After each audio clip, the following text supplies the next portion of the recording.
Hello students, welcome to Lordship English Coaching Classes. Today I am providing you Hindi explanation of part 2 of lesson 2. So let's start with the following in phrase or sentence. ये जो question है इनका answer आपको तो phrase में देना, वाक्यांश में या वाक्य में. Why did Tilly's family come to Thailand? Question number 1 कह रहा है क्यों टिली का जो परिवार था वो थाईलैंड आया था. Answer: Tilly's family came to a beach resort in southern Thailand to celebrate Christmas. Tilly का जो परिवार था वो एक सदर्न थाईलैंड के बीच पर आया था, बीच रेजॉर्ट पर आया था. किसको मनाने के लिए? क्रिसमस का जो सेलिब्रेट करने के लिए. Question number 2. What were the warning signs that both Tilly and her mother saw? वो सचेत कर देने वाले क्या साइंस थे, चिन्ह जो उन्हें दिखाई दिए, जो दोनों को ही, टिली को और उसकी माँ को. Answer: Tilly's mother noticed that water was swelling and capturing the beach. Tilly की माँ ने ये ध्यान दिया कि जो वाटर था समुद्र का वो क्या हो रहा था, उफान पर आ रहा था. एंड कैप्चरिंग द बीच, और अपने अस्तित्व में लिए जा रहा था. किसको? पूरे बीच को, मतलब वो पूरे बीच के ऊपर आने लगा था. But when Tilly saw the rise in sea and foam bubbles and whirlpools, she remembered the video of tsunami. परंतु जब टिली ने देखा कि समुद्र के अंदर फोम, झाग बन रहे हैं, बबल्स बन रहे हैं, बुलबुले हो रहे हैं और whirlpools आ रहे हैं, भंवर आ रहे हैं, बहुत बड़े पानी की बड़ी बड़ी लहरें आ रही हैं, शी रिमेंबर्ड, उसे याद आ गया था वो वीडियो जो उसने सुनामी का देखा था, which she had seen in her class, जो वो अपनी कक्षा में देख चुकी थी. Question number 3.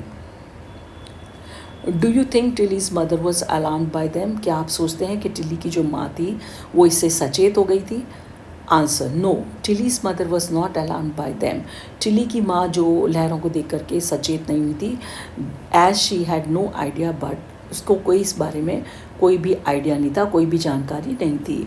But when Tilly started shouting, परंतु जब टिली ने चिल्लाना शुरू किया, विदाउट एनी कंट्रोल, बिना रुके हुए, बिना नियंत्रण के लगातार चिल्लाते रहे, टू लीव द बीच, कि वो बीच को छोड़ दें, so only it alarmed her, तब उसको ये सचेत हुआ कि कोई ज़रूर कोई डिफ़िकल्ट सिचुएशन है.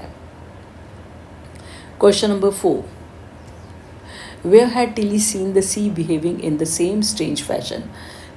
ये टिली ने कहाँ पर ये देख चुकी थी इसको? उसने ये देखा था कि जो समुद्र है ये अजीब तरीके से बिहेव करता है, इसका व्यवहार परिवर्तित हो जाता है. Answer: Tilly had seen the sea behaving in the same strange manner. Tilly ने ये पहले वो देख चुकी थी, उसे अनुभव था इस तरीके के अजीब किस्म के तरीके से जो समुद्र का व्यवहार, इन ए वीडियो, एक वीडियो में, हर ज्योग्राफी क्लास, अपनी ज्योग्राफी की कक्षा में. Question number 5. Where did the Smith family and her others the beach go to escape from the tsunami? जो स्मिथ का परिवार था और जो दूसरे लोग थे बीच पर, वो बचने के लिए सुनामी से कहाँ गए? Answer: the Smith family and the others on the beach. जो स्मिथ परिवार था और जो दूसरे बीच पर लोग थे, went to the third floor of the hotel. वो होटल की थर्ड फ्लोर पर चले गए, तीसरी मंजिल पर, to escape from the tsunami, tsunami से बचने के लिए. Question number 6 and the last question.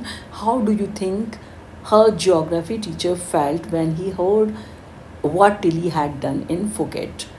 How do you think, आप कैसा सोचते हैं कि उसके ज्योग्राफी टीचर को कैसा महसूस हुआ था जब उसने ये सुना था what Tilly had done in Phuket, कि टिली ने फुकेट में क्या किया था? Answer: I think Tilly's teacher might have felt very proud. मैं सोचता हूँ कि जो टिली के जो टीचर थे उनको बहुत ही गर्व महसूस हुआ था ऑफर अपनी इस टिली के ऊपर, बिकॉज, क्योंकि she had save the lives of many innocent people, क्योंकि वो बहुत सारे जो इनोसेंट लोग थे उनकी जान को बचा चुकी थी, किससे? सुनामी से. So that's all the question answers.